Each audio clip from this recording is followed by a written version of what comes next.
Hello everyone, thank you for watching my YouTube channel. Today I'm going to unbox Nike Dunk Low Retro Red, which is similar to Dunk Chicago, but instead of white it's got grey and red combination.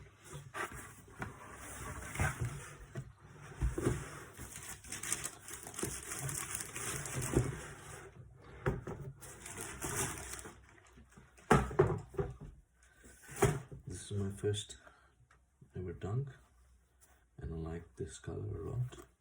As you can see, the grey and red combination is pretty good, and dunks are pretty nice to wear, very comfortable, not only for skateboarders but in general, nice style and silhouette. Here's a close look at the front end, the logo and the swoosh,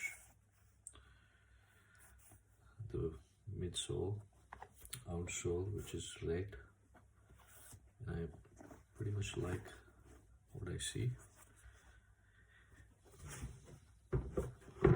If you've got any other dunks, please comment and say how do you prefer these lows or in high, and compared to Jordans, how do you find them?